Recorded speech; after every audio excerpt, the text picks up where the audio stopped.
Test 1, 2, 3.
Good morning, good morning.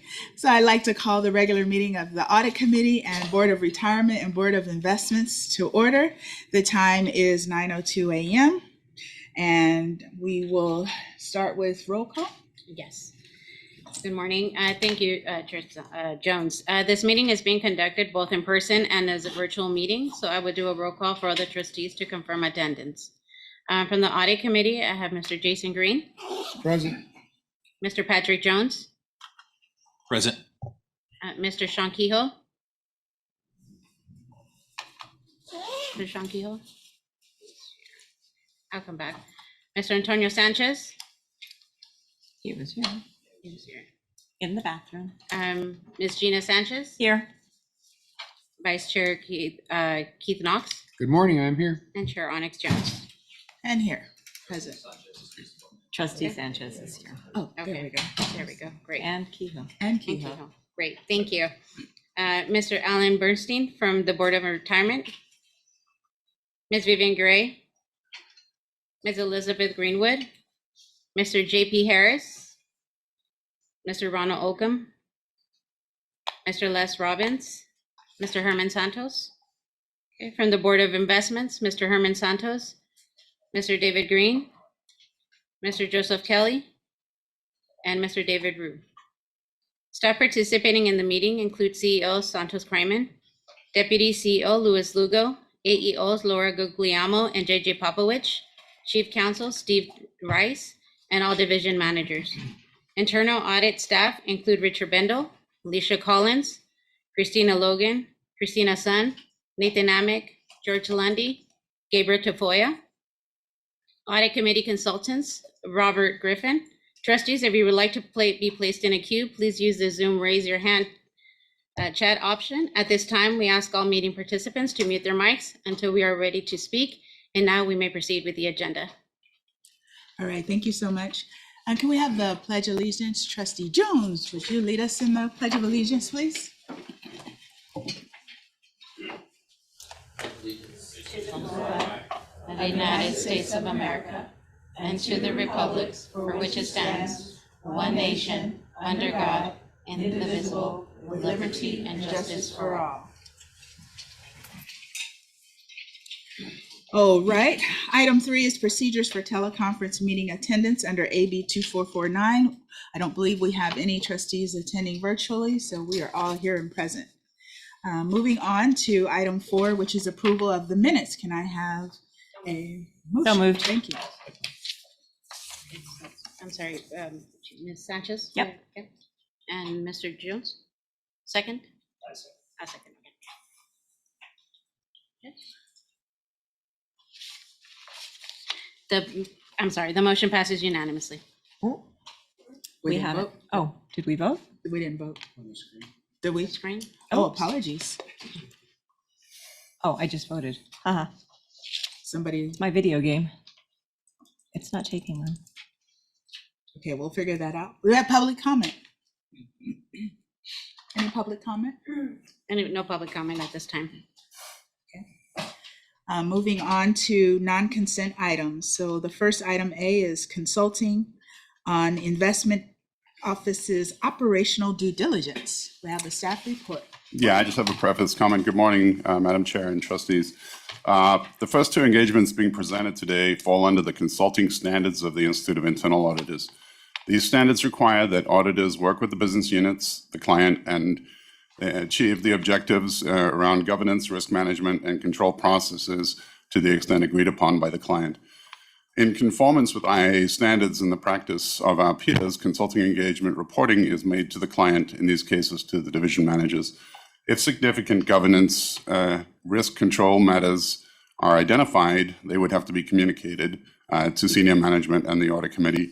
No such material or significant matters were identified during either of the 2 following consulting engagements.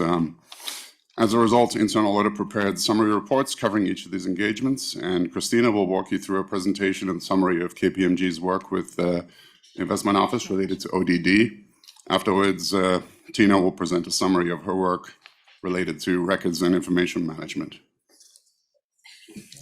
Thank you, Richard. Oops. Thank you, Richard. Good morning, Chair Jones and Audit Committee members.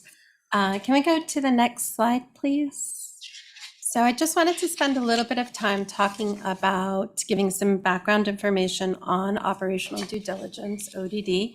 I know the Investment Office already made a presentation at their August BOI meeting on this as well.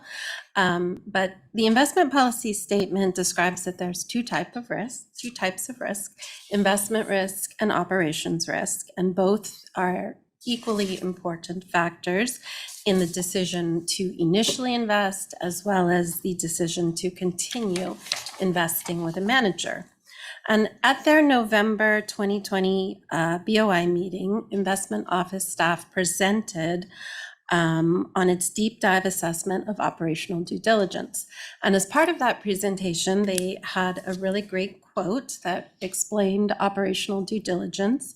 And so I was just going to read, whereas increasing investment risk may lead to outsized returns, increasing operational risk does not lead to an asymmetric payoff. Unmitigated operational risks can lead to lower returns and/or headline risks. So as a result of the additional focus on operational due diligence, Internal Audit added this as a consulting engagement to the fiscal year end 2022 audit plan. I think some of you may remember that the Audit Committee selected KPMG at its October 2022 meeting to perform this consulting engagement. Just a reminder, KPMG was not engaged to perform assurance services, so none of their work was related to providing assurance services. The objective of this engagement was to assess and evaluate the Investment Office's ODD process related to pre, which is the initial investment, and post, which is continuing monitoring investment. And the scope of the review was limited to the ODD program and practices from July 2021 through December 2022. So next slide, please. So in order to get to their engagement results, KPMG performed the following work. They reviewed the Investment Office's ODD framework. They evaluated the scope, frequency, and quality of supporting documentation for ODD performed. They assessed the level of oversight by the Investment Office over their third-party ODD investment consultants. They assessed the quality of ODD reporting to the Board of Investments. And they reviewed and evaluated documented evidence of actual ODD performed for 15 sample investment managers. And so as a result of all of that work, KPMG did not, KPMG did not identify any material gaps or weaknesses. KPMG and Internal Audit noted that there were a lot of strengths in the Investment Office's ODD program. Three of them that we wanted to talk about were that the Investment Office has a strong working relationship with their ODD providers, their third-party providers. They require public managers to monthly and annually certify compliance with the investment management agreements, and they provide to the Board of Investments a quarterly manager scorecard to evidence post ongoing investment and operational due diligence. So next slide. So this slide is just a high-level summary of the key opportunities that KPMG identified. The first one is really all about adding resources. They suggest adding a senior level resource dedicated to the ODD function, and the Investment Office has requested and received approval to add that to their budget, to utilize a centralized repository system for all of their due diligence documentation, and to expand their third-party services to public markets for background and media checks. They suggest adding language in specific sections of their operational due diligence procedures so that there's more consistency in process as well as documentation levels across all of the asset classes, and then adding the current compliance certification process that's used for the public markets to the private markets. And last slide. And we wanted to take this time to thank KPMG and the Investment Office for collaborating with us on this. And if anyone has any questions. Thank you for the presentation, Trustee Jones. Yeah, so question, it's good, I was impressed by the audit and just to know what our processes are, both at the investment and the operational due diligence. So my question would be, given what we're learning in the process every time we do one, is there any kind of longitudinal study that says for our high performing managers, here's what what our investment due diligence or operational due diligence kind of provided insight into, or for ones that performed not quite as well, what can then be drawn back to what was in the, you know what I mean? So just start to draw some correlations between what we're learning in that process and then being able to capitalize on it as we then engage with new opportunities for investment, just here in terms of knowledge management or data management around that. Through the chair, can Yes, I? Mr. Grable, yes. Thank you. Good morning, trustees, members of the committee. I would say that we have not run a regression yet on the analysis between, various aspects of ODD findings and investment performance, but maybe that there are certain tells or factors or pattern recognition that we can identify. And part of that is we have more tools at our disposal. A couple of weeks ago, the Board of Investments approved an RFP for a incremental risk system for private markets, and there's a lot of that overlaps with ODD. So I guess the long answer to the short question, or the short answer, is maybe with more information we'll be able to regress the data and have more predictive capabilities, so to speak. I just think it's important, particularly as an audit committee, as well as that as we're uncovering all these insights and collecting data about these different processes. I think the next level for any organization is, now that we have all this data, when do we have the capacity or the tools to be able to draw inferences or other insights from all the hard work that we're doing in collecting it? So I just asking the question, not fully expecting us to have it, but just to kind of enter it into the record, that I would anticipate that as data centric as we've become, that we're also adding tools that allows us to kind of get ahead or begin thinking about how to use what we've already collected in the past. So thank you. Thank you. Any other questions? Yep. Yes, Trustee Sanchez. So I think one of the things, first of all, I read the findings and I found that they were actually fairly consistent with our current direction of travel. So I think that was very positive in that regard, that there was nothing that they kind of suggested that that wasn't already at least within the realm of what we've been implementing within the investment unit. One thing that I would recommend whenever we do these engagements as well, that we also consider a cost benefit analysis. I think we were picking low hanging fruit, and I don't think anything that was recommended was sort of absurdly costly. But I do think that, if money were no object, you would have every system and everything. And so at some point you do have to ask the question, once we know the data, what are the potential findings we're going to get from spending X amount of money? I think that should also, as a matter of just engagements generally, that should also be considered, because it's very easy to just keep throwing out suggestions as if you have an unlimited budget, and we don't. So I just think that would be a good addition to consulting engagements generally. Thanks. Thank you. Trustee Knox. Thank you. Good morning. And actually, my comment was similar to Ms. Sanchez, where, I was reading about how enhance our background and media checks. So I guess for Mr. Grable is just a question: how deep do we need to go, and at what point are we really getting value from some of these services? Maybe a better way to ask is, what did you think of that recommendation? It can never hurt to do more. It can never hurt to do easy. In some sense, you can pay for a background check, but you can also check first on Google. And in Google, it can unmask certain things that, may not be in an offering memorandum.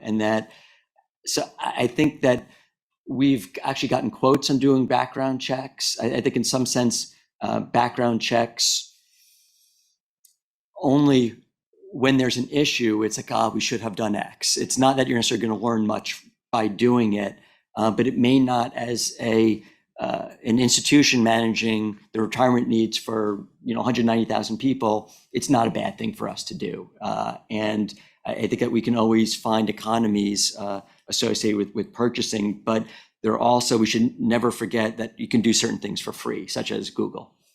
Thank you. Thank you. I had a few questions on the new position that is being, that was recommended and we actually, I think, approved.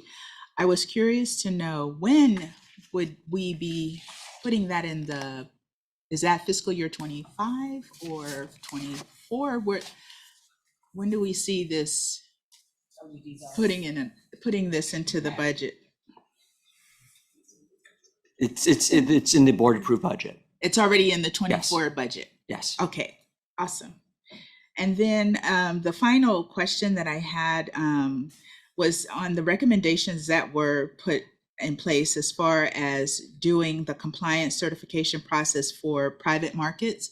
Is that something that staff feels that should be done? And if so, what time frame are we looking at implementing that? Madam Chair, it was already in process prior to the KPMG analysis or consulting engagement. Part of it is for private markets, and this is, a deeper conversation with the new private funds rules promulgated by the SEC. Side letters are maybe going to be harder to come by going forward. It's hard to we can't necessarily change prior side letters for private fund managers as it relates to enhancing certain aspects of compliance, but it's something that we can try. We've been working with the legal division on a prospective basis. So it's something that we're trying to address real time. Understood. So then there's a component that was already being done. Basically the recommendation that they made, there's some complexity in implementing that. Is that what I hear you saying? There's complexity as it relates to, for some investment agreements, they're done in through private partnerships that are based on a heavily negotiated contract. We can't necessarily reopen those contracts. Those contracts can last for 10, 15 years. Prospectively, we're looking to implement that and had started those discussions prior to the engagement of KPMG. Got it. Understood. All right. Thank you so much. I move we accept and file. All right.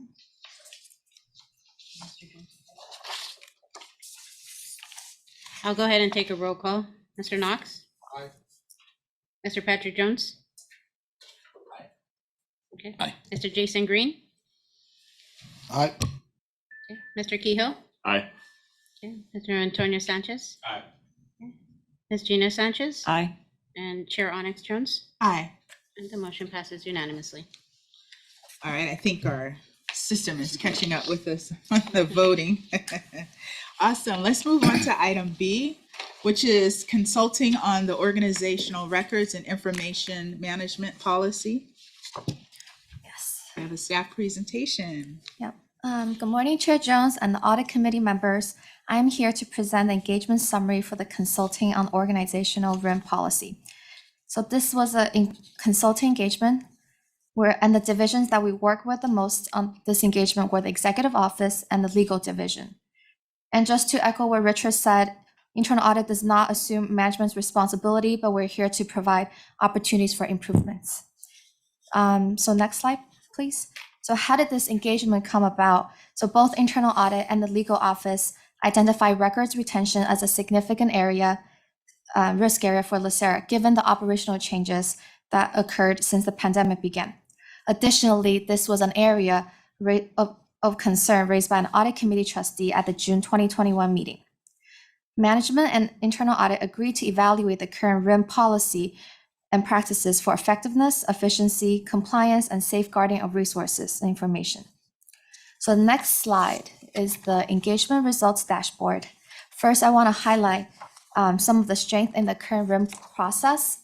So Admin Services Division has a strong process for archiving and disposing physical records, and the admin services staff actively seek feedback from division managers to update the records retention schedule on a regular basis. While the RIM policy program has met the organization's legal, regulatory, and business requirements, there are opportunities for improvements to streamline its process. Next slide, please. Oh, yes. Yes, Trustee Sanchez? So if you could go back to the last slide. So I just want to note, because this is something I had to explain to myself, and I put Christine aside as well. Compliance with applicable policies, procedures, laws, and regulations means that our policy is in compliance with laws and regulations and business practices. However, it is not an audit. It doesn't say that we are complying with our policy. I just want to make sure we all understand that this was not an audit. This was a consulting engagement. Thanks. Yes, so this was a consulting engagement, but so this is a little bit misleading, I guess, but it should be laws and regulations we did look at. So for like the SEC, any federal regulations, we did check to ensure that our policies, retention schedule are in compliance with those. But yes, it's not a full audit. Thanks. Okay. So, so before diving into this slide, I actually like to speak briefly on the work that we performed during this engagement. So to gather a variety of data points, we looked at what our peer funds are doing with their RIM programs, researched industry standards and best practices on RIM policies and practice programs, and sought out internal stakeholders for their feedback. From there, we've narrowed it down to the 6 opportunities that you see here listed on the slide. The first 3 considerations consistently came up during our industry research, peer fund survey results, and internal feedback. The latter 3 were derived from the survey results and the stakeholders' feedback. So these research and engagement results were shared with the executive management team. The management team is planning to evaluate the RIM policy as part of their strategic planning efforts. This concludes my presentation. We would like to thank the Executive Office and the Legal Office for their cooperation. All right, thank you. Do we have any questions, comments? I move we accept and file. I did have one question before we go too far. I will second that just for Okay. the sake of it. And then I have a question after you're done, Chair. All right. Thank you. Sounds good. My question on the recommendation for the software using software programs to aid in the storing and retaining of electronic records, which I think is a great idea. We need to move away from paper. But my question is, do we have the retention policy in place for the electronic documents as far as when those get destroyed and get removed from the system? So perhaps I can start and maybe someone else can jump in. That's why the opportunity, the last one, the one preceding it says differentiating the records management practice for physical and electronic records. So currently we don't really differentiate between the two, but given how most divisions have transitioned to having mostly electronic records, there is an importance to leverage more software. Yeah. Hey, hi, this is James Beasley with Admin Services. I'd like to continue with answering your question. The policy does state, and the manuals do state and differentiate the different types of medium, like electronic, paper, and so forth. So we are able to continue, with purging whatever record is on the retention schedule. So it doesn't differentiate the types. So it's not mainly solely based on paper documents. And what division does the destruction? Is that IT? Are they responsible for it, or departments responsible for their own? At this time, it's the division is responsible for maintaining their electronic paper internally records and purging it based on the retention schedule. Madam Chair, and committee members, good morning. Also, we have a document processing unit, our administrative services division, that actually physically handles all the physical paper and accounts for and does the proper disposing of those documents. But to James's point, we do have the divisions. There's various electronic mechanisms that documents are held, and part of our review with the records information management, the RIM policy, is to review and look at a centralized document processing system, such as a knowledge-based type system that has those type of functionalities. So it would flag that, those documents have reached their retention cycle. Is that what that software would do? Correct. Correct. Oh, good. Awesome. Very good. All right. Thank you. I would do roll call. Ms. Yes, Okay. Trustee Knox had a comment. Yeah, just quickly, and maybe it's a question for Mr. Lugo, in terms of a stakeholder group and looking at the retention policy, I think one thing that we've looked at in my department is just making sure we're standardizing the way documents are even saved. Because again, with pushing out so much work and telework, people are saving on their desktop, a different drive, the network, and different folders. So I think finding those, and maybe if there's a software program that does that, that would be helpful. But I think that's one concern I've had, is just standardization beyond the retention policy. So yeah, I would encourage that. Thank you. Yeah. Appreciate it. Yeah, that's a very good point. Trustee Green, did you have a comment? I did not. Okay. But since you've asked, with medical records, everything going virtual, I've fielded some complaints, in my other job about not being able to have access after a 7-year period. Where, in the old days, your doctor kept a giant manila folder and you could go get a copy of it at any time. So they're purging this stuff. I'm not completely thorough with the policy. How long does LACERA keep these legacy records?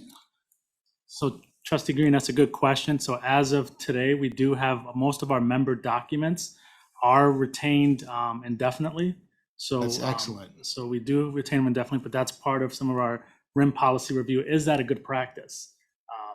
To retain them for 30, 40 years. And we do have quite a bit of information that's stored that we've gone into, put them in an electronic format. But, usually the standard is about 7 years. But we haven't made a decision. The policy today is for member information, member documents, that we keep them indefinitely. But that's something for us to explore once we do actively look at the RIM policy and some of the retention records across the organization. That's the only problem with the electronic process, is that they can be deleted and then there's no history. It's like it never happened. So thank you. Thank you. Trustee Kehoe. Thank you. For the policy revisions, are you going to be bringing that to the Board of Retirement for discussions, operations oversight committee? Correct. Okay, thank you. Awesome. Well, very good work. Thank you, Trustee Sanchez. I think you were the one that brought this forward. So this is very helpful, good information. And we have a motion and a second, so we can take Roll call. roll call. Or Trustee, it is or should we vote? It's No. working now. but I don't believe everybody has logged in. Oh. Does everybody see the voting? Okay, there we go. Vote on the panel? Everybody Mr. there? Patrick is not logged in, I believe.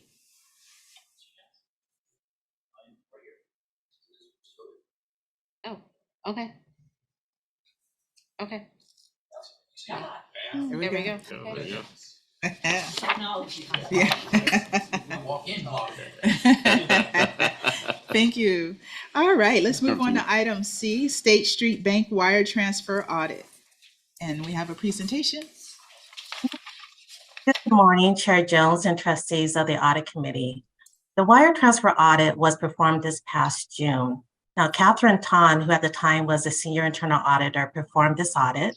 She's now in our investment office. So I'm going to provide a brief overview of the audit report included in your materials.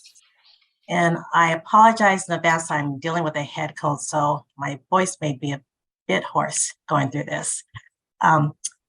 Starting out with the overall audit engagement, this was considered a pretty clean audit. It did receive our highest rating of satisfactory. We found that FASD has implemented adequate controls. They're working as intended. And there were just a couple of exceptions and low-level exceptions that were identified from our testing. As far as some background on this audit engagement, we review wire transfers about every 3 years. The focus of this engagement was on our State Street Bank Cash Manager and the ECFM systems. The overall objective was to evaluate the adequacy of the controls over the wire transfer process. So this included not only the substantive testing that we do for assurance engagements such as this, we also review the controls in place, the segregation of duties. We review the administration over the security tokens and maintenance of wire templates and the user access to the system. The scope of this audit included calendar year of 2022. On this next slide is a listing of those control attributes that we tested. As you can see here on the far right column of test results, we found that FASD has good controls in place. And also there were just a couple of areas, as I mentioned earlier, where we had those low-level findings. As far as those findings, the first one related to the divisional representational list. We're recommending that it is reviewed more frequently. And the second one related to the desk procedures, which we're also recommending that they are reviewed and updated so that they more align with the current practices for the wire transfer process.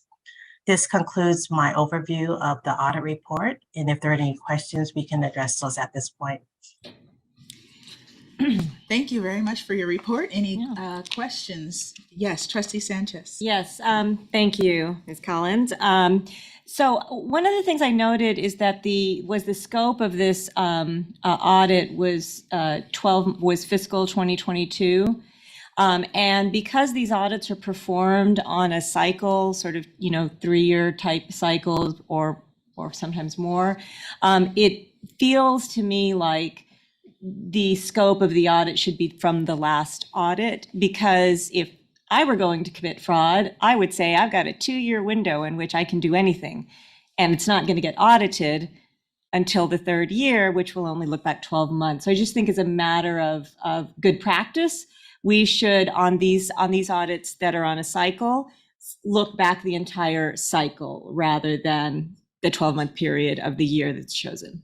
Is that reasonable? I think that's a fair comment, yeah. Thank you.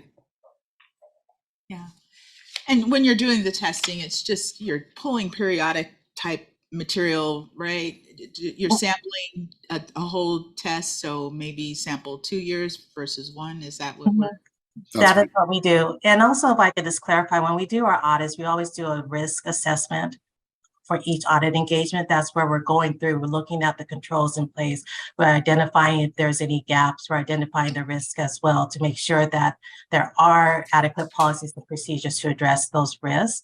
And if we do identify any issues or gaps, that's when we need to say, okay, how far back we need to expand our testing. So our testing does reflect our actual beginning process, our preliminary review of a process. Thank you. And we feel that the controls are satisfactory to prevent frauds from occurring or to detect frauds should they have occurred. But notwithstanding your point, I think just doing a sample test of some of the transactions between the period would be a good idea. Yep. Right.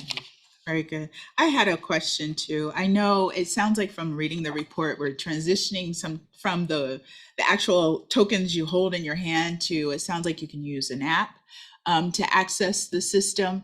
And so I was just curious to see what your findings were of your review of keeping the users updated and transitioned out if they're no longer with the organization or they've moved into a different responsibility, and so they no longer need to have access. I understand, I read about how they are collecting the tokens back, but if you don't have a token to collect, is that process also up to speed?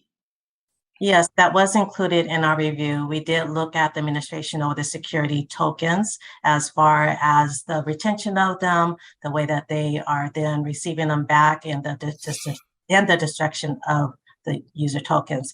As part of our review, we also review the user access and the profiles of those individuals who have access to the system in order to verify first that they were access rights for current staff, as well as the different levels of approval that they had entitlement to, and also the process that was taken as far as the approval of those individuals as well. So that was all included in our audit. Awesome, thank you. And then one other thing that for me, I'll always remember, because this was an actual fraud activity in a local agency with wires, in that the vendors were not real vendors. And so I was just curious, in your review and your audit, is that also looked at as far as as you're sampling your data and you have the information of who the money was sent to, is there any verification process that's done in that capacity? Yes, that is included in our audit. And I could clarify also that when we're looking at the type of wires that are going through on the cash manager, the wires are coming from 3 divisions: benefits, retirement, healthcare, and investment. And they're pretty repetitive wires. We're not talking about 2 different vendors other than maybe the cash manager or the managers. And so that was part of our review as well, reviewing the sort of supporting documentation for these transactions, and also the execution, the completion, and also the banking account information as well. So thank you. All right, can I get a motion? Because we need to accept and file the report. Is that what we need to do? Yeah. Second. Sorry, we had an amendment to it. No, that was a recommendation. Yeah, to extend the period.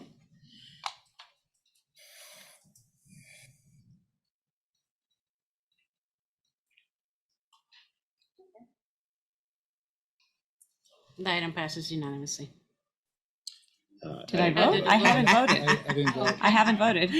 Now I'm voting. Okay. Just kidding. There There are we go. gremlins in the system. The motion passes unanimously.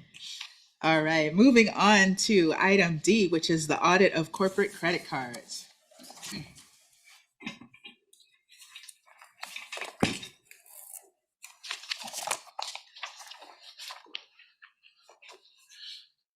Good morning, Chair Jones and trustees. I will be presenting a brief overview of the audit of corporate credit cards. We rated this audit as an opportunities for improvement, which means we identified some areas for improvement. Corporate credit cards are issued to division managers in certain administrative positions who have purchasing authority within their divisions. The key objectives of this audit were to assess that cardholders were appropriately authorized, transactions incurred were allowable in accordance with LACERA's credit card policy, sufficient documentation was obtained to support expenses, and expense reports were submitted by the FASD imposed deadlines. The scope included a review of credit card transactions occurring between March 2022 and March 2023. This next chart identifies all the test work that we have performed, along with the exceptions and tests where there were no findings. We found that FASD has generally good compliance with the credit card program's internal controls and only identified 1 medium finding and 2 minor discrepancies. The medium addresses updating the credit card policy to align with current practices, specifically providing criteria for the types of approvals acceptable to FASD to support expense documentation, procedures for temporary limit increases, clarification of the process for the handling and or destruction of cards related to terminated or transferred cardholders, and updating the list of designated cardholders by position. We would like to thank FASD for their cooperation on this engagement and invite them to provide any comments. Are there any questions? Yes. Yes, trustee Sanchez. Can you go back to there, the summary of findings? I would like to suggest that those risk ratings for items 2 and 3 are actually not low. They happened to not, as I read through the documentation, the findings were that the credit cards were not shut off after employees left the organization. They happened to not have used them, but the fact that they could have is a high risk, and clawing that money back, I think, would have been potentially challenging in certain situations. So I think that we got lucky, but I don't think it's a low risk. I think those are actually a high risk, and if we accept and file, I think we should reclassify those as a high risk for the purposes of the RECO follow-up. I agree with trustee Sanchez. I had the same question as why the staff felt that that was a low risk, because it seemed much higher to me. Gabe, they weren't deactivated, but their spending power was reduced, right? Wasn't it reduced to zero?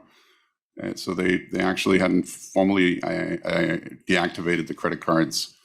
And I think that's why we had it at low, because they had actually eliminated their ability to spend on the cards. Oh, So if the card is not in use, does it sit at zero and then it gets? I believe that was the case. Is that Right. correct? They have the ability to go into the application, the B of A application, and reduce the amount to zero and deactivate the card. So that you don't have the ability to use it. So if you still have the card and try to use it, it will not allow you to.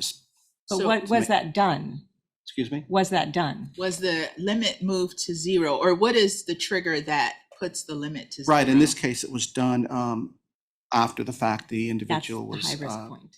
identified as that had left the company Oh, at okay. that time. That's the high-risk element. Yes. There was no process in place as soon as they left that should have been immediately put to zero if that's your control, but it was left. Correct. And so we had 6 months of exposure. Right. No, I agree. Unless, and I don't know if that's the case, and if there's a practice of when it's not in use, it's just sitting at zero. The limit is sitting Right. at zero. And in addition to that, we had also validated that the individual, had not used his card. So that was That's an left. additional factor. Yeah. Yeah, but that was after. That's slop. Yeah. So- Trustee Keough. Can we just have somebody from staff that's responsible for that come and address us? Because I think it's good to hear from what corrective actions have been in place or going to be in place based on this conversation. Oopsie. Chair. Good morning, Chair Jones and Audit Committee trustees. My name is Ted Granger. I'm the interim Chief Financial Officer for accounting. I'm responsible for the corporate credit card program. We did have instances where we didn't deactivate the credit card for individuals that had left the organization.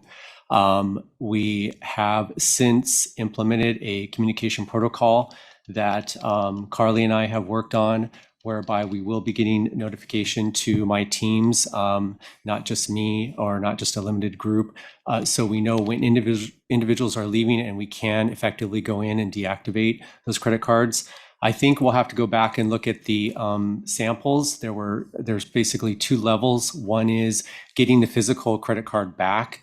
We didn't get that back in certain instances.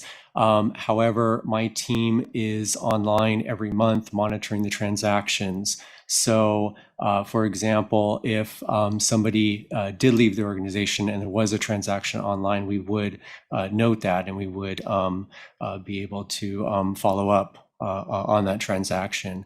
But the short answer is that there were instances where we didn't deactivate the credit card and somebody had left the organization.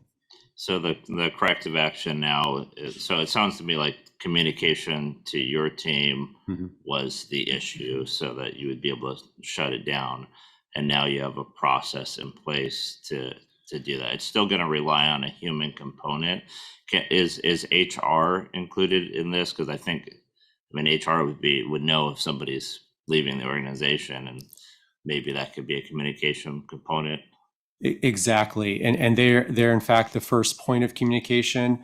And so I've reached out to Carly, and we've built a protocol whereby her emails, because she has the first point of knowledge, when they go out, they will go out to several of my teams, not which includes a few different individuals for that notification. So from the source to my team to take action on that item. And from internal audits, does this seem to be a good solution?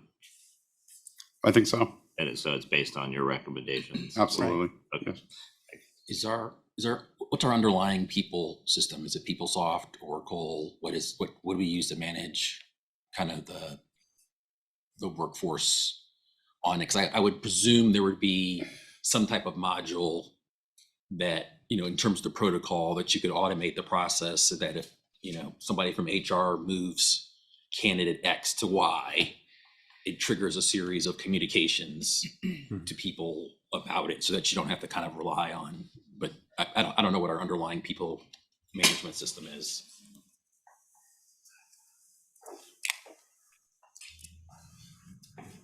Madam Chair and Committee. Yes, good morning. Trustee Jones, one of the challenges we have at LACERA is that we don't have a true ERP system where our personnel payroll data is integrated with our financial data.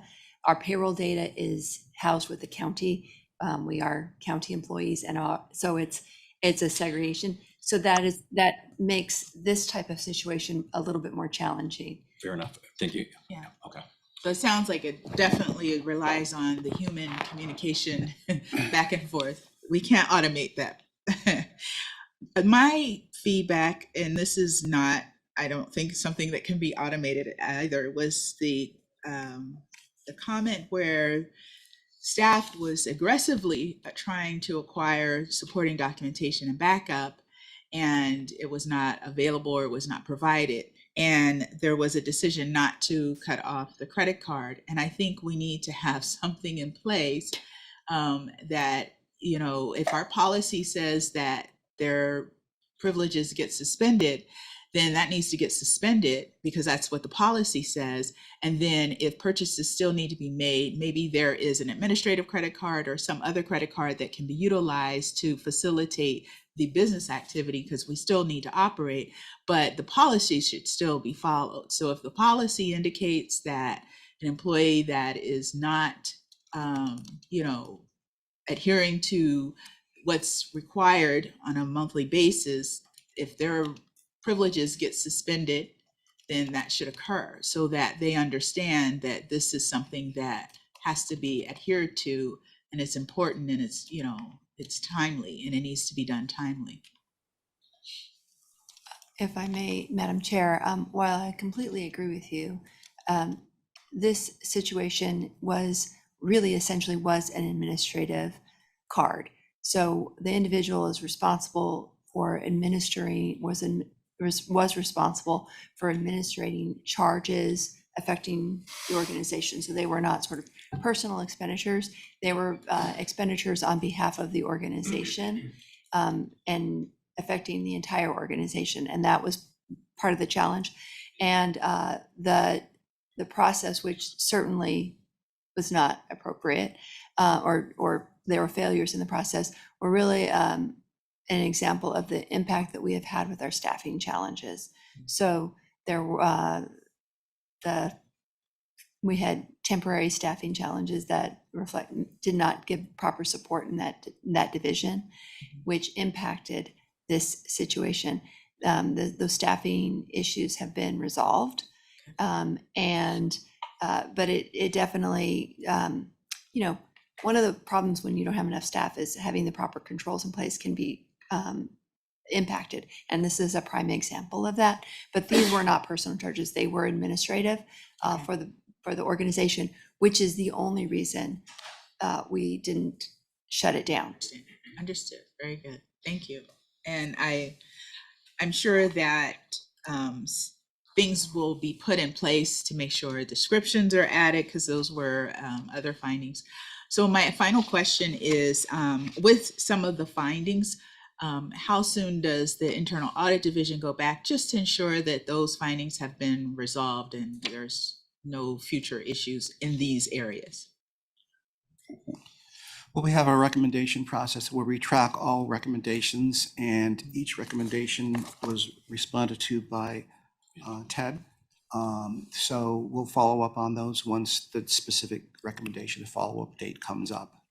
We'll track those. I believe most of these were being addressed almost immediately, right, Ted? I think these were, even though we have those as low findings, I believe they handled them as a high priority, and I think That's correct. Correct. Right, no, absolutely. I imagine that they were. I was just wondering Yeah. when the internal audit is going to go back and test that those things were actually implemented. yeah, almost immediately. If they've been implemented, we're going to go back in our cycle, so we will be looking at those, Awesome. So, if not already, soon. Yeah, right now. Understood. so I will move to accept and file with the reclassification of those risk ratings for the purposes of the RECO follow-up. That is my motion. And I'll second with the changes.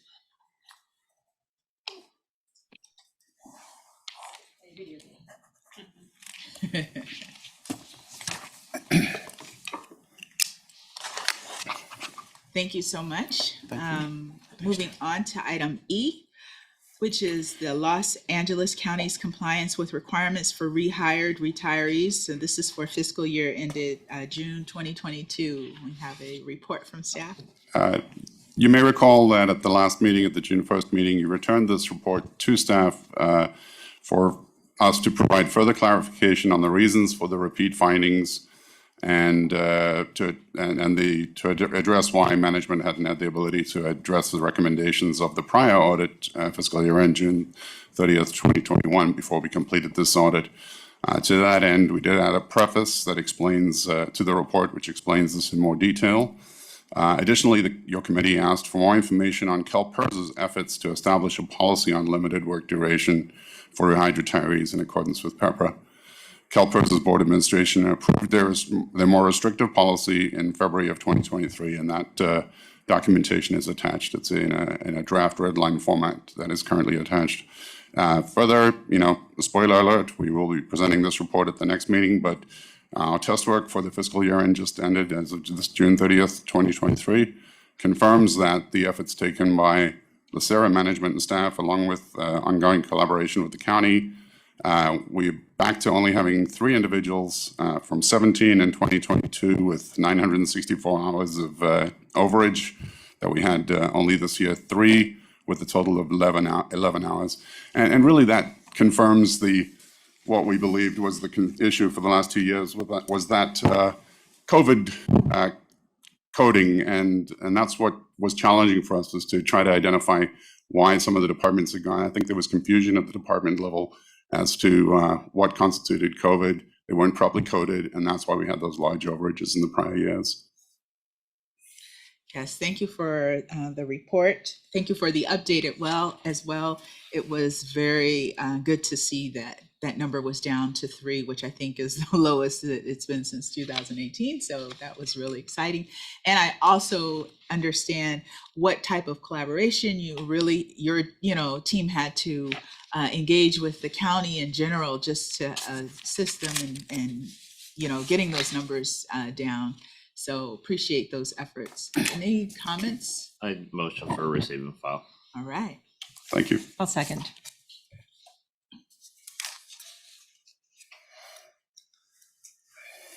The next one is the LACERA retiree audit for the fiscal year ended 2022. 1 second, please. Oh, sorry. So we can. The motion was unanimously passed. Awesome, thank you.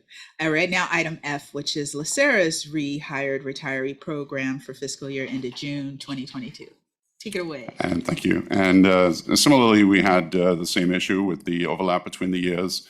So we tried to include language in there that indicated that, so we addressing as we did for the prior one.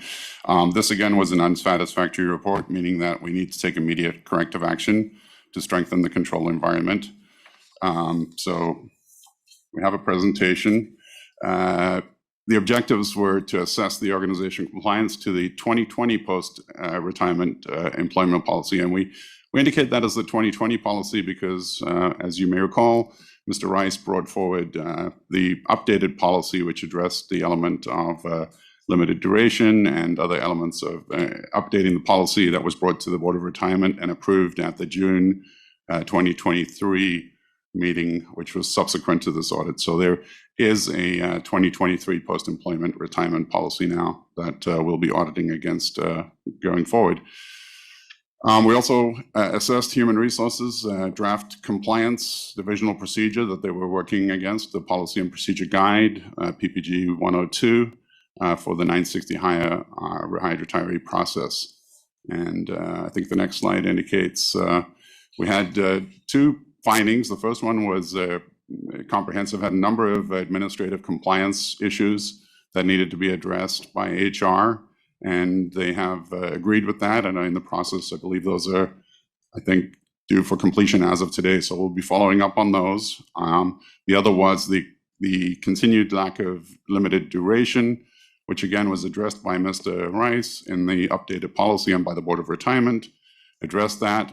It does require now that, actually very similarly to CalPERS, that when we have extenuating circumstances, going beyond the 2 years, that we bring it to the Board of Retirement, explaining to the board the extenuating circumstances, the reason to continue hiring of that retiree, and getting approval of the board. So that, we believe that was addressed, each of those recommendations, that those have both been addressed. I think that's it, unless there's any questions. Thank you. I did have a question.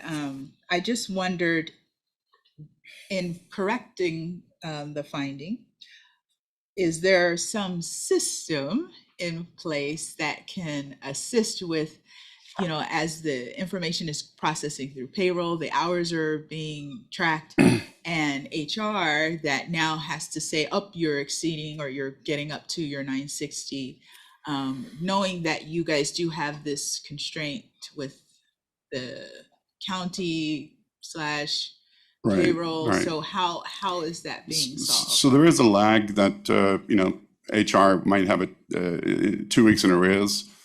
So they may not know exactly, but they can see when it gets to, when we're approaching 960 hours and communicating, and that's what they're doing now. Communicating with the division manager. You've got a rehired retiree that is at, and I don't know the exact point at which they start doing that, but certainly when it's exceeding 900 hours, because of that, maybe it's even prior to that, because of that 2 week lag. So yes. So it's kind of, doing the yellow light, right? We're not ready, Right. but you're getting there. You're getting close. Yeah, and except for that 1 year, which I think was 2 years ago, 2021, we haven't seen anybody, we haven't had any issues in terms of exceeding the 960 hours. And we have a process for the county-wide as well, where we're getting numbers from the auditor controller. JJ's team, Alex Ochoa, is doing a terrific job working with the county, even reaching out to the members and notifying them, advising them that they're approaching the limit, and that's very successful. They're doing a great job. Awesome. All right, thank you. Any other comments, feedback? We would like to accept and file the report. Have a motion?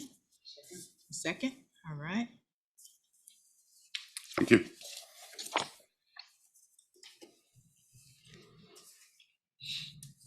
The motion passes unanimously. All right, the next item is request for proposal for audit committee consultant. I don't know, do we need a presentation on that, or I think, were there questions, comments? I think yes, he did. I'm sorry, should we acknowledge that Mr. Campbell stepped out? Mr. Griffin. Mr. Griffin, sorry. Mr. Griffin stepped out to excuse himself.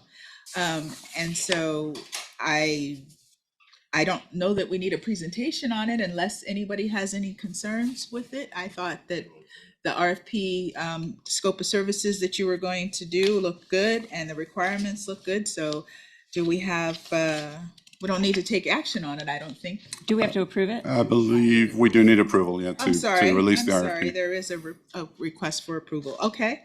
Do we have a motion? So moved. And second?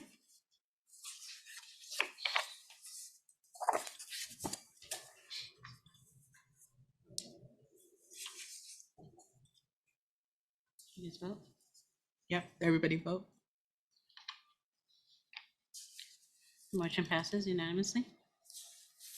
All right, I think we can let Mr. Griffin come back in. Should we let him know we're all done? He can come back in. Now, is he able to submit for the RFP? Yes, Okay. yes, absolutely. Awesome. On the hall. Oh, okay. All right. No worries. Maybe he left for another reason. Yeah. Bye. Okay. Moving on. So we are now at our reports. And so the first item, we do have a presentation, the Internal Audit Annual Performance Report.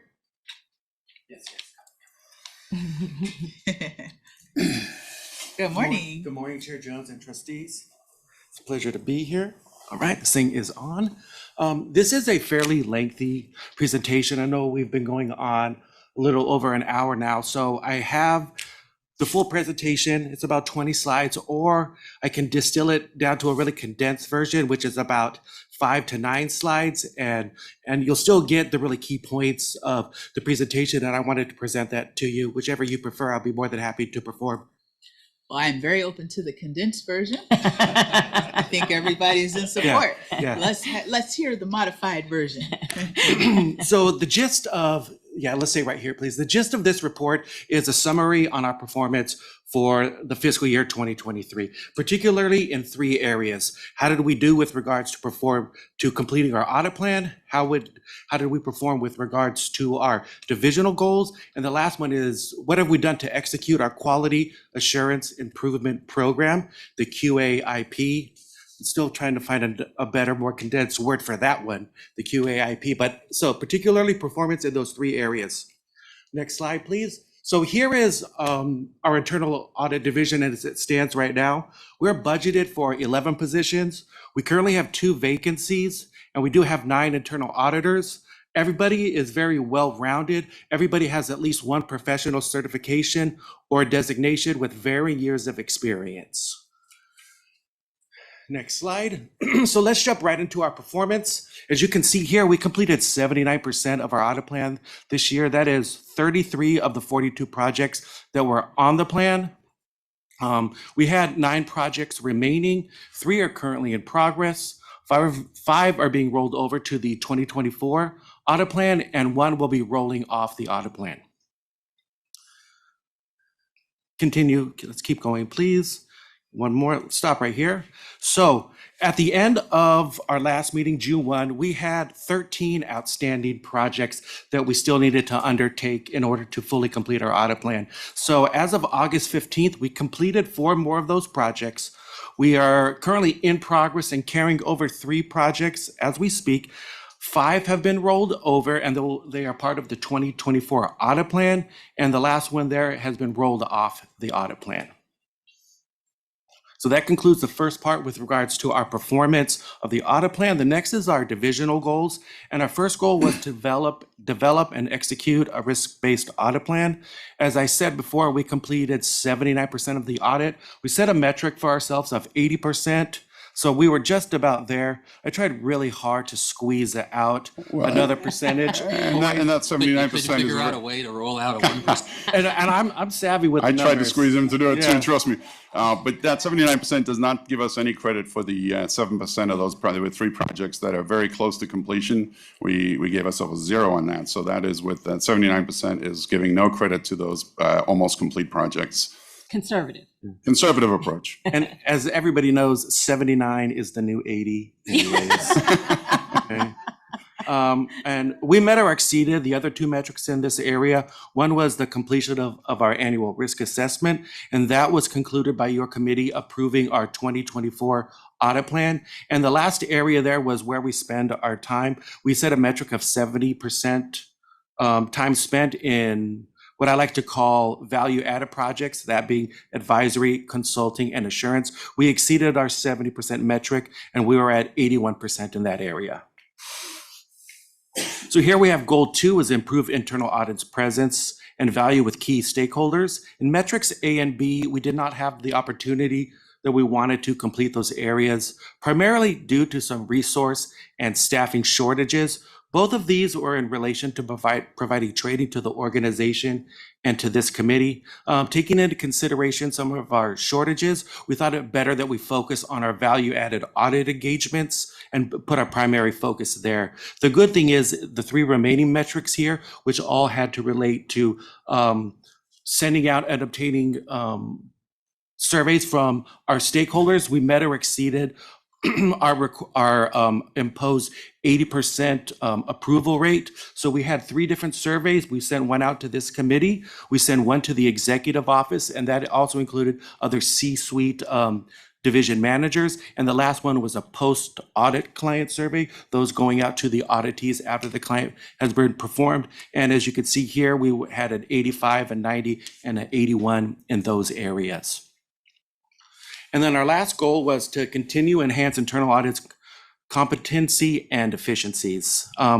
Metric A here was to implement the recommendations from the March 2022 external quality assessment. Unfortunately, we were only able to complete 10 at this time. We have a few more slides later on in the presentation that will go a little bit deeper into that one and give a better context. And with regards to metrics B and C, we did complete those. B was to develop a training plan, and we memorialized that in our operations guide. And that resulted in all staff completing at least 40 hours of certified professional education training, which is really helpful for all of us because we all have those professional certifications and designations, and we need those hours. And the last part there was we looked to conduct our own internal QA/IP meetings within staff, which was a really great learning opportunity for a lot of us. The first half of the year, we had various staff members pick an internal audit practice guide or an internal audit standard, and they did some research and provided a short presentation to internal audit staff. In the second half of the year, we reached out directly to some professional trainers to get some really direct QA/IP training for ourselves. So that concludes the second portion of this presentation, and Richard's going to follow up at the very end, going more deeper into our QA/IP training.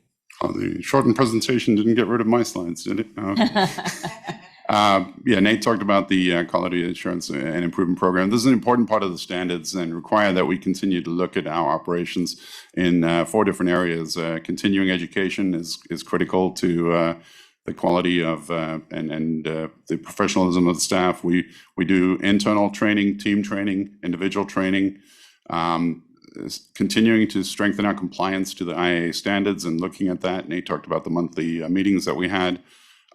We do an ongoing assessment of ourselves, and we're continuing to implement the EQA recommendations that were made at the external quality assessment that was done 2 years ago, almost 2 years ago.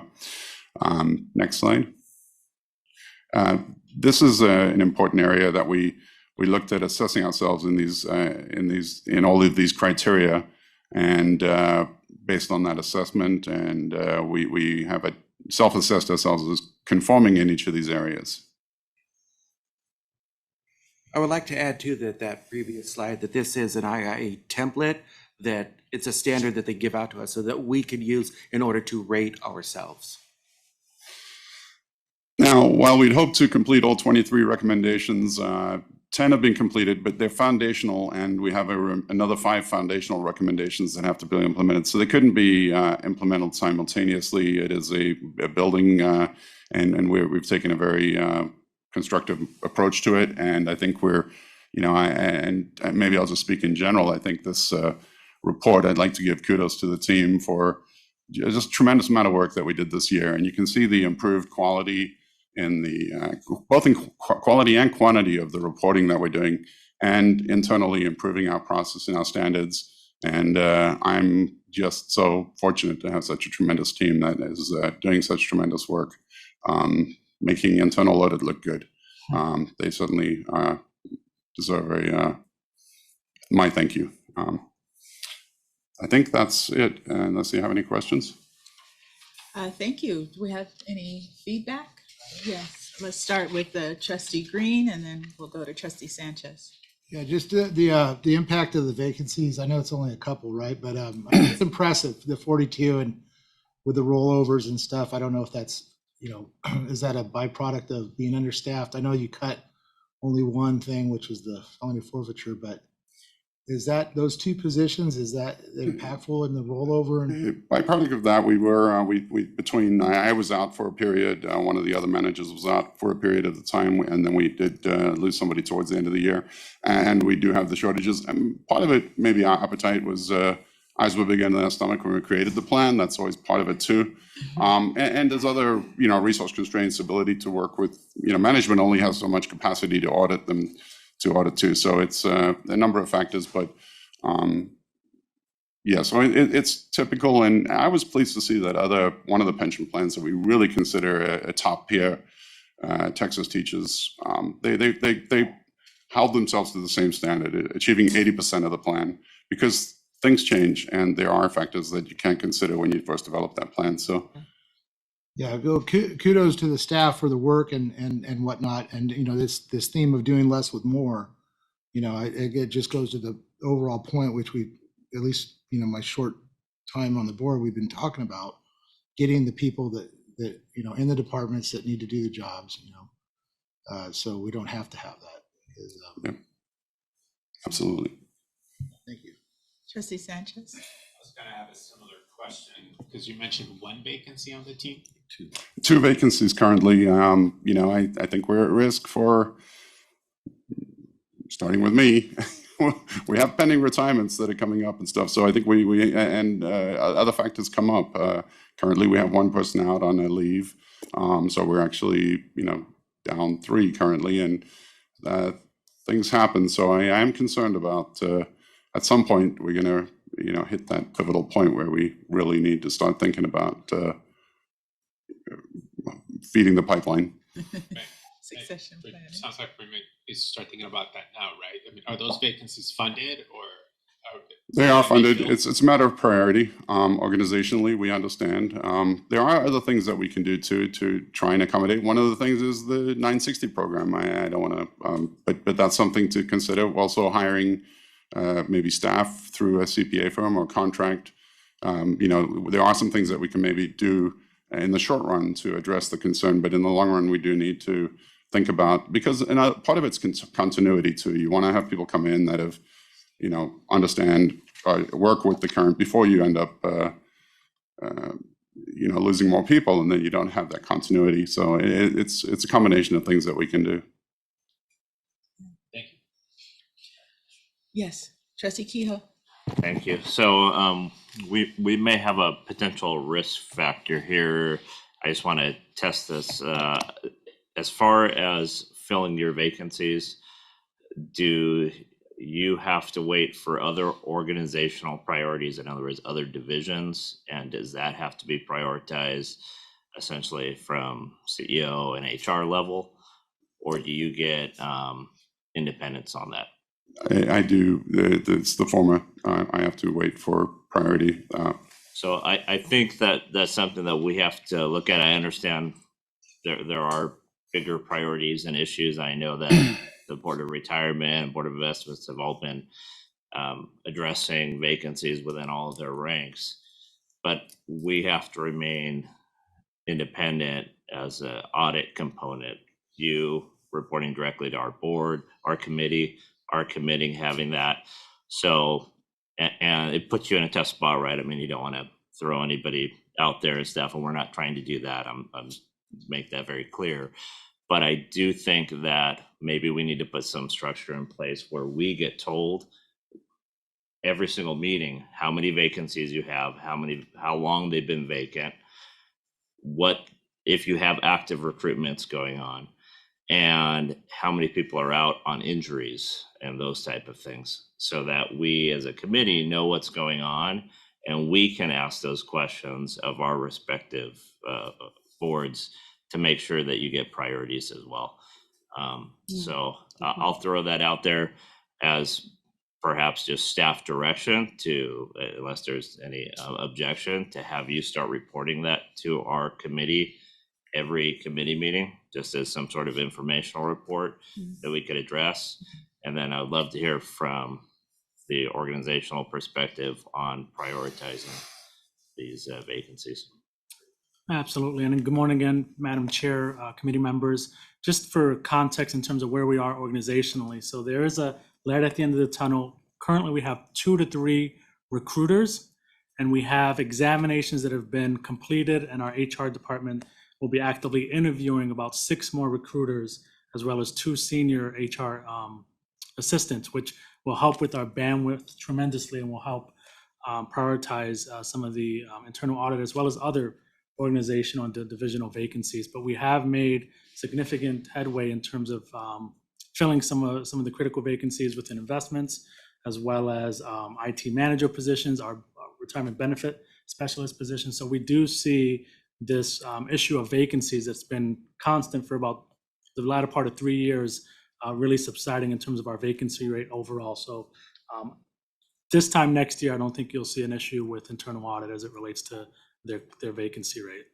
How can we build that into the structure so that perhaps a recruitment firm / an HR professional is directly responsible to our chief audit executive, and then that way there's no issues, they don't have to go through anybody else, they can work with them, and then we can also hold our chief audit executive accountable if there's any type of issues rather than anybody else. So one of the things we want to do with our HR department is I can't speak today. Specifically with our recruiters is each recruiter is going to be dedicated to a division or 2 where they'll have direct access and interaction with their respective divisions once we're fully staffed. So Mr. Bendel and his staff will have a recruiter that's dedicated to him that'll be focused in on their respective recruitment. So that's going to be kind of the model that we're going to look at implementing moving forward. Can I just, I'm sorry, yes. Can I just add, I wouldn't recommend bifurcating the responsibility in terms of HR to the audit executive. We have a lot of priorities. We were under the gun in terms of hiring individuals and having the capacity internally to run these recruitments. I think that we've done a pretty good job actually of now getting to the point where we can actually recruit, hire, retain individuals. I think that Mr. Bendo would agree that we've been incredibly supportive. I think that what we've done in order to help him is dedicate a lot of management, division managers, his access to the individuals that helped him with his audit so that he can meet his 80% criteria. And so I think that we've done a good job of working together. We have a monthly meeting.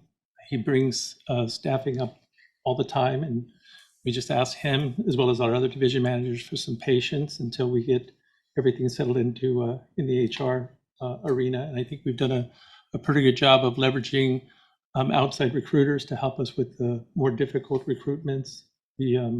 Our retirement benefit specialist was a major concern for us early on. We didn't have a class that we could bring on board because of COVID, and we brought a larger class. Now we're trying to hire some additional retirement benefit specialists. The IT arena is really the area that we're going to be focusing in on.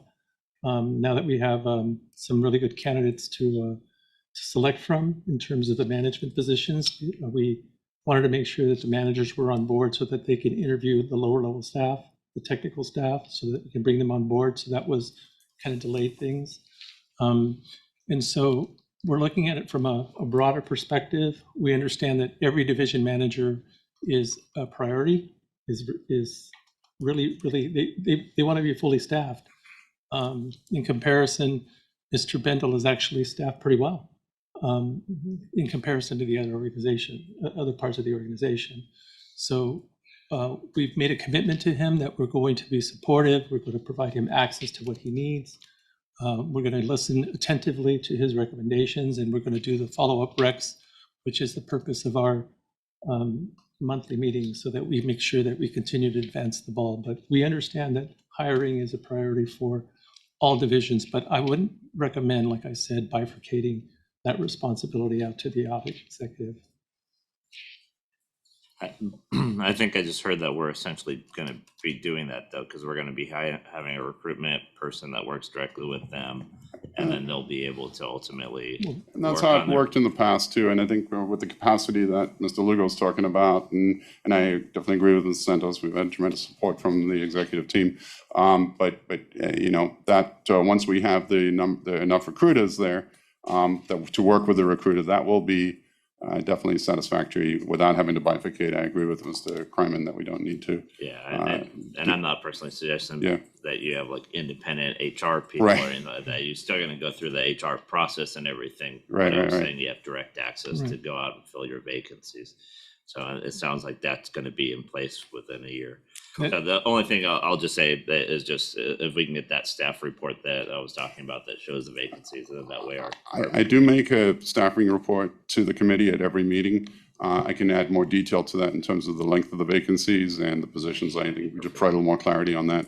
Yeah, Absolutely. and maybe highlight that so it's a specific report or a specific Right. report out. That way It is. gives us I think it is, right? It's, is it I? Is it? Not sure what number it is on the agenda. And I do think that if we have, if we're able to, I guess, if Mr. Lugo's correct, in a year from now, that we are able to start, or at least have the positions filled, I think we'll be fine. I think the pivotal year and a half, or maybe during the risk of us getting to a point where we're down to 4 or 5 of us in the office is, you know, 2 to 3 years down the line. 2 to 3 years. If we don't have some people in the pipeline, we could be down to half the staff or less that we have right now. So it is time for us to, but we can follow that plan. Mr. Bindle, is the internal audit an especially good spot for the 950?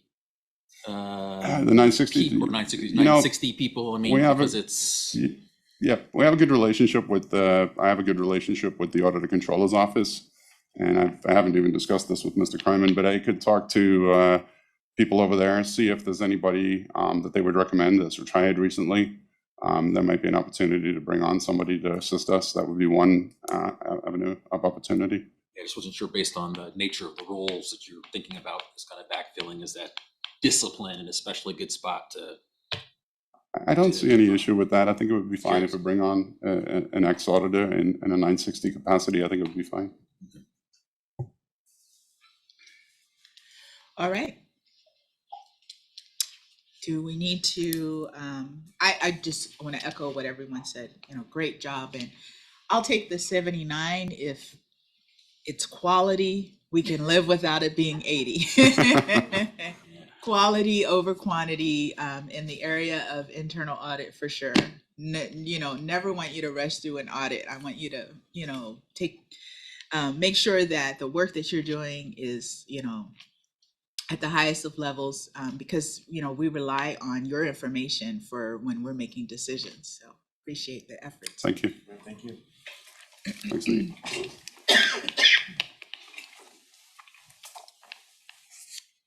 Okay, and then we have the fiscal year internal audit goals. That was just a memo. I have a couple of questions. Sure. So I was going to ask about the 80%, but I was waiting for this portion of it. So goal 1, you know, we have our complete 80% of the audit plan, and I'm just curious why do we accept 80% as a target? You know, when I tell my employees this is the mission, I don't say, you know, and go out and complete 80% of that mission and then we'll all be happy. So I would, and obviously I know 100% is not always realistic, but is it possible to dial that into a more realistic? It sounds to me like we're over exaggerating by 20% to hit that 80% target. Maybe what we should do is look at tabling some of those goals, moving them to the back burner. I just specifically identifying the ones that we know. I guarantee you know which ones you're not going to hit. Why are we even putting them on a list as a target if we're not going to hit them? We try to, develop a plan that we believe is achievable, and we are shooting for 100% every year. We do actually even reduce the plan when we see that we have, if there's staffing shortages that come up that we weren't anticipating, or other factors come up. Sometimes unplanned projects or incidents occur where we're spending more time in a certain area. This past year, we had, and it was as the cycle goes, this was one of those years where we had the financial audit RFP, we had the SOC RFP, we've got the audit committee consultant RFP, we've got the actuarial RFP coming up. Actually, Mr. Grable and his team are going to be assisting us with some of the heavy lifting on that, just because of our staff challenges this year. And so I just want to make sure you're aware of that we are going to be partnering, and Mr. Grable has volunteered to do some of the heavy lifting on the actuarial RFP. So there's a number of factors that come into why it's generally industry standard to have that as a goal, 80% of the audit plan. But I don't disagree that we always are shooting to try and complete 100%. Got it. So beyond us, when we're looking at basic, I'm not an auditor. So when we look at basic auditor standards, 80% is a goal outside of this, or it's kind of an accepted thing. Okay. My other question on goal number 2, we say receive 80% of higher satisfaction score from key stakeholders. I think number 1, we got to identify who those key stakeholders are. And number 2, I'd love to hear who those key stakeholders are, because for me, key stakeholders shouldn't necessarily be the people that you're auditing, right? Because they're not going to always be satisfied with the results. But our board, would be a key stakeholder. So can you just define that to us, and then also provide the memo to properly define that so we know where we're targeting? I think we abbreviated it to one line here, but it is in the annual report we just provided. There were 3 different levels. It's the audit committee is one of the stakeholders, and we survey your committee annually. The other is the senior executive team. This includes Mr. Rice and Mr. Grable and the executive team. And then the other is the auditees. After each audit, we survey the auditees for their, and in each of those areas, we exceeded the 80% the past year. So those are the stakeholders that we are currently including. We'd be open to consider others, but those are the ones we're including. I would just recommend in the goals that we just identified. We can break that out. Sure. That's all. All right. Any other? Yes, Trustee Sanchez. So actually, Mr. Kehoe, when you were making your comments, it reminded me that one of our goals was also to better define the full scope of the universe, so that we ensure that we were getting, and the problem is that the universe is growing of what is considered the scope of the internal audit department. And so I do think that as we are thinking about succession planning and just kind of keeping the status quo, we also need to think about the fact that as we start to really define the audit universe, that we may get beyond what we're capable of with the staffing that we have today. So I think we should also think about moving that puck farther downstream, where we, have more and more assurance that needs to come out of the internal audit department for us to be operationally. And I agree with Trustee Sanchez. The universe is growing, and I like that the audit plan captures that. And we may not get to all of it, but it's captured, it's there. And for, as you indicated, succession planning purposes as well, it's acknowledging that these are the things that need to be addressed, and some will get carried over and some will be completed. But I do like the idea of having it captured into the plan, right? We don't want to minimize the plan just so we can get to 100%. We want the plan to indicate what the universe has, grown to, now we have this area, previously, we didn't have to look at the electronic keeping of electronic documents because everything was in paper. So as times change, the plan increases and more work gets captured into the plan. And then we just set like the reasonable goal of trying to get to at least 80%, it sounds like. So Yes. I think it looks good, but I did agree with the just showing in the goals that who the stakeholders are, because that is helpful information just for public document. When you read it by itself, you know who that is. So, all right. Now we're just receiving this. What are we doing with our, yep, just a presentation. All right, so the next item is, I think Mr. Griffin has a comment. oh, I'm so sorry. Yes, Mr. Griffin. I'm sorry. I have an observation that Yes. perhaps Mr. Bendall's going to just rebut.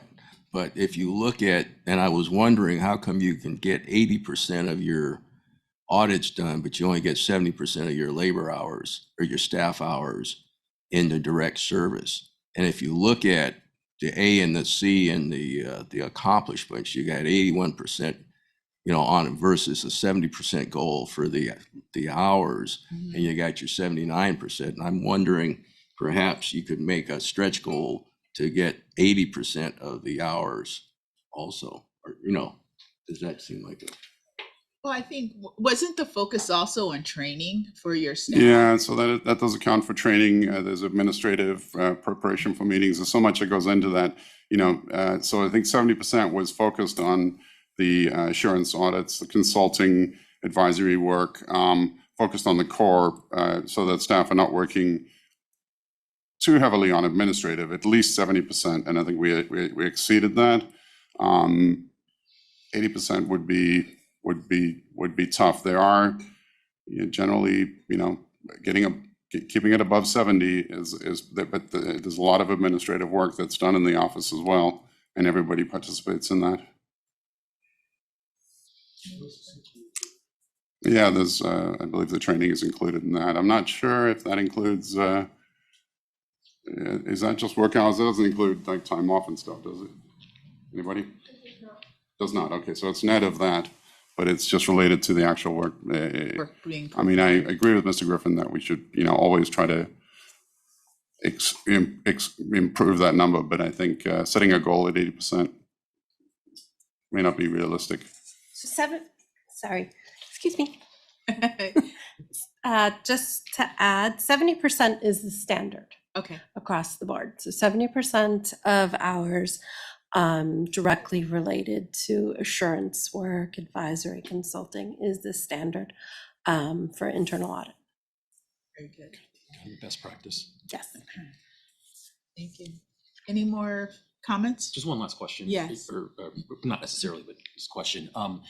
Do you have an opportunity to survey the staff in terms of like just getting feedback in terms of, stress management, or are we at the breaking point, or, what I mean? Like, do you kind of get a sense of the vibe of the team? Do we have a mechanism at all for kind of measuring that, or is that just a, you just know? We have a small office. I think we know when there's stress and like some of us wear it better than others. Nobody's shy to express their thoughts and opinions, but formally we haven't. We've done different exercises. We haven't really formally surveyed the staff. Okay. No mutiny yet. They have lots of candy. The candy is. Well, As long as we have emotion. because it sounds like you had kind of intimated that there is a, there's always a risk, right? Could be another great, job opportunity of a lifetime or whatever else that's out there. But I imagine that there is some burnout threshold, and I'm sure probably as managers you probably know kind of when you're getting there, but sometimes it's hard to measure that. I think people like working in internal audit at LACERA. In 31 years since the office was established, we've had one person that's left the organization. She was very happy here, but her husband and her moved to Seattle, and she moved. Other than that, people have retired out of internal audit. People have gone to other divisions within the organization for opportunities. Okay. but nobody has left internal audit. So to me, that's a pretty unbelievable statistic. We have a policy at LACERA. If somebody faints, everybody takes a 15-minute break and then go back at it. No, but I can tell you that just from my interactions with the internal audit group, both from the management, and I try to go to some of their meetings or skip level meetings. They're actually it's really nice to be there and talk to them, and they're very positive unit. I think the work culture that Richard has built is exemplary, quite frankly. And I know that it's not easy being an auditor, an internal auditor, but I think that the positive marks that he gets in terms of the surveys of, from the executives yourselves and also from staff, the senior managers, is indicative of the good working relationship. Although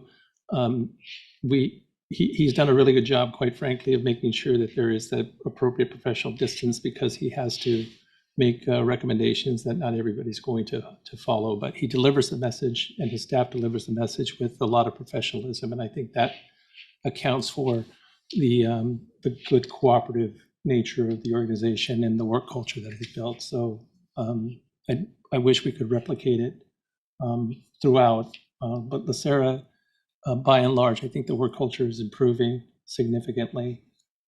And so I appreciate all of your hard work and your staff's work. I appreciate those comments. Thank you very much.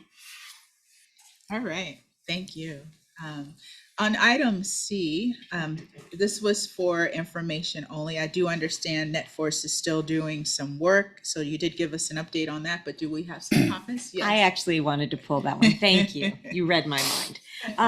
I think one of the things that I kind of came away with on item C was that it was focused on Board Vantage, but I think, I've made these comments in the Board of Investments and at the JOG-C that PrimeGov is a transparency tool, and it is an excellent transparency tool, but I am not entirely convinced that it is a document management tool. And so at some point, I think that we should subject the same kind of rigor to PrimeGov that we subjected Board Vantage to, in terms of, does it have the same capacity for access and compliance with the Brown Act? Right. And that's the question I would have. Personally, I don't like the interface, and I go on record continuing to say that. I think it is a very clunky interface, and it clearly was not designed to be a document management tool. There are other tools that are better. Diligence, Board Vantage and other similar items that are tools that are only focused on that. So I continue to make that comment, but I think the question for audit would be, does it satisfy our requirement to be able to audit document access and ensure that only executive privileged members can see those documents, et cetera? So that's the only comment I would make as a takeaway. That is entirely our focus of the current review right now, is looking at OneMeeting at PrimeGov, not a Board Vantage.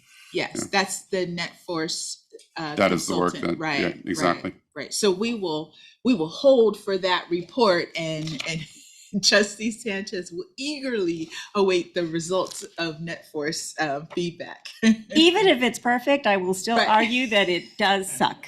We understand. We are very clear on that. We are very clear, but we'll still be in a hold pattern just to get the report. For purposes of my independence, I need to recuse myself of that side of it. Understood. All right, and we'll move on. There was recommendation or a follow-up report. Do we need a presentation from Christina on the follow-up, organizational follow-up? I believe we can. We hadn't anticipated that. Anybody require? I don't. Okay, good. The rest were informational only as well. Recommendation for follow-up sensitive IT technology. Anything to pull there, or the ethics hotline? Any concern there? The ethics hotline, your committee did request that we bring back a presentation. We are working with Mr. Rice, the legal office, and we determined that there's additional work that needs to be done. So we'll be bringing that presentation to your December meeting. Okay, sounds good. And then we just need some verbal updates on Mr. Bindle. It looks like you have 2 verbal updates to provide to us. I'm not sure which order those are in. One has to do with our audits outside of the, am I in the right order? Yes. I believe the only one that's come to my attention are the annual claims audits that are completed by Siegel, and those are in process right now. Cassandra Smith informed me of that. Other than that, I'm not aware of any other audits in the organization that are currently underway, not at your committee or internal audits discretion. And we've talked about staffing, I think, quite a bit already, the staffing report. Yes. I don't really have anything further to add at this point. Other than it in the future, it'll be We'll provide, well, yeah, I mean, in terms of the Mr. Kehoe's question about the length of vacancy, one of those is the movement of Mr. Sami Vong to the systems division. So that's been 2 years that he was our primary IT audit resource. I think it's 2 years or 3 years, almost three years now. So that's been that's been vacant for us. The other one is the internal audit position that was has been vacant since the promotion of Mr. Amick about close to 2 years ago. So 2 to 3 years vacancy, those 2 positions. Yeah, so I think just a written report as an attachment to item A that breaks that down would be acceptable. So. Sure. Yeah. All right. Moving on to our consultant comments. Mr. Griffin, do you have anything to share with us today? Not particularly, but I'll just say that Labor Day is coming up. It's the end of summer, and I think we all should recognize the American workforce who makes everything work every day. So everybody enjoy your Labor Day. Yes, looking forward to that day off. All right, so items for staff review. Yes, we have Trustee Sanchez that requested to expand testing of future wire transfer audits to include testing of wire transactions from prior audit reporting. Trustee Kehoe requested goals to include key stakeholders in their goals. And then the other item to have That's for future agendas. It would be Trustee Kehoe requesting information, staffing report regarding internal audit succession planning and vacancies and agendized on each audit committee meeting moving forward. I think that covers everything, right? All right, so good of the order. Let's start, I guess, all the way to my left. Trustee Green, do you have anything to share? Yeah, echoing the Labor Day comment, it should be noted we have a lot of issues going on in labor right now, and it's important. I also want to tip the hat to it's the close of the county's recognition of Lactation and Breastfeeding Month, and encourage all LACERA staff to and managers to ensure that new mothers or mothers in that capacity are provided plenty of room and comfort area to do that. In the safety area, with more inclusion and diversity, it's a difficult thing to have available for mothers in the fire service. So, but it's important. We know the benefits of it and whatnot. So that's it. That's all I got. Thank you. Trustee Sanchez.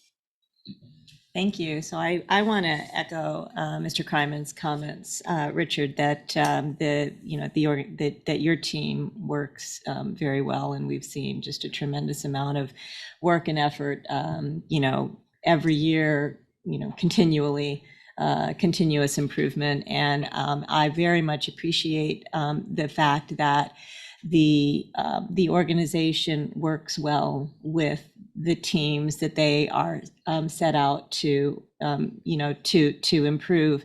And I think that that having that kind of integrity and professionalism, even when you have to deliver less than exciting news, that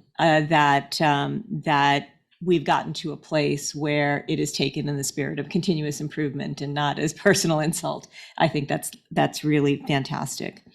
So congratulations on that. Thank you. And I also will say in my other capacity as a member of the of an advisory committee for the Public Company Accounting Oversight Board, we are spending quite a bit of time thinking about standards for fraud detection and prevention. And so this is something that we are open to commentary. And so if anybody has thoughts about, how audits are conducted and how they should be conducted, please contact me. Thank you. Trustee Knox. Good morning. I appreciate all the hard work, Mr. Bendel, of you and your team. Having been on the committee now for a few years, it's nice to see the good questions come through, thorough responses. We get through a lot of material, and as Trustee Sanchez mentioned, I think it's focusing more on the professional engagement and just business responses, rather than kind of angst and that type of thing. So good work. Appreciate it. Thank you. Agree. All right, Trustee Jones. Yeah, just a brief echo to the staff, and I can just say as somebody who's relatively new, but now awkwardly seems like I'm closer to being more senior every time here at 3 years. But just so much about the organization I've learned through the reports and staffs, and it's just nice to know that the level of conscientiousness and level of professionalism, dedication, you're that kind of authenticator that what you hope the staff is doing more broadly and what we're doing as an organization actually is true, and that we're closing those gaps. So just a compliment to your staff there on that part. And then lastly, just from a Labor Day perspective, likewise echoing just how important labor is, and the perhaps unique time in history where labor is perhaps getting a renaissance a little bit in terms of its relationship to not just management, but its participation in capitalism in general, which I think is really important at that standpoint. So thanks. Thank you. Trustee Sanchez. Thank you. I do have, I sit on another commission for the city of Los Angeles where we're experiencing a lot of vacancies, a lot of staff need. So it's just on my mind. So I appreciate all your hard work. I know this is not easy. And then hopefully we're able to provide just more opportunities for people to come in and help LACERA. So thank you for that. And then speaking about Labor Day, I will be in Wilmington on Monday with a lot of our labor brothers and sisters. 8 a.m. We're cooking about 2,000 hot dogs. I have the information. Please join us. Also, just want to wish everybody a good school year. My kids are back in school. Yes. So hope everybody is doing well. Thank you. Thank you. Trustee Kehoe. Appreciate all the hard work from staff. I agree. All the heavy lifting is really outside of this boardroom. The amount of work and effort that goes into this, the amount of work and effort it takes from reviewing it all. Appreciate all the hard work on that. And Ms. Jones, you run a very smooth meeting, and I appreciate it. So a second thank you to you. Thank you. Any other comments? Mr. Craven, yes. I just wanted to thank the trustees for, volunteering their hours and being here. It's an important committee. We take it very seriously on the management side and make sure that the record follow-ups are implemented as quickly as we possibly can. I do also wanted to make sure that that you're all aware that I'm going to steal a little bit of Mr. Grable's thunder. I want to make sure that we all are aware that the BOI offsite is coming, and so we're looking forward to hosting you all and here in this building, and having a very productive BOI offsite. I know that Mr. Grable and his staff have been working very, very hard to make sure that it adds value to the organization, and I appreciate the work that Trustee Sanchez has put in the development of the program. So Thank you all very much, and I wish everybody a happy Labor Day. And I too am happy that my kids are back in school. So thank you. Yes. A rumor has it, Mr. Grable, that Red Hot Chili Peppers are entertainment for the offsite, or no? The Beatles. Oh, Beatles. Oh, the Beatles. We went. All two of them?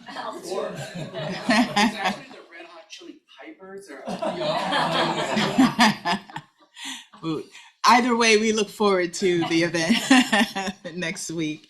And I just want to echo all of the sentiments that have been shared today as far as the thoroughness of the work that has been done by the internal audit team and the success. That 79% looks good to me, gets a gold star in my book. I think you guys did an excellent job because of the work that was done with such high quality. We'll take it. And it was clear that number of projects were completed shortly after, right? So you get 79.5. So great job. And I do want to encourage you to think about succession planning because you guys sound like you have a very good team flow. And so if retirement is on the horizon for some of your staff, definitely want to have some succession planning in place because it's so important. And to recruit and encourage some young people that are coming out of college to get interested in internal audit, because this is an area where it's a hard sell. Yeah, exactly. Not a lot of people go, when I grow up, what do you want to be when you grow up? An internal auditor. That's not. Said nobody. Nobody says no one. So you really have to, be proactive and get out there and recruit people, maybe even within the organization. But yeah, that has to be something that's a part of the plan. So I encourage you guys to do that. And if there's resources that are needed, obviously I'll bring it forward to the board because we want to support you in that, because I do think the work that you do is so important. And there's this element of succession, whereas, if you have a whole new team, 3 years from now, 5 years from now, it's, the quality may not be the same. And so it is important to, as you indicated, you guys have done a great job on retention, but now let's just get some recruitment. Let's get some new bodies into the mix so that synergy can still continue. Other than that, I think we are. Yes. Yeah, that's important in Yes, the pipeline. very And we really appreciate the audit committee's support, all of us. So thank you. Thank you.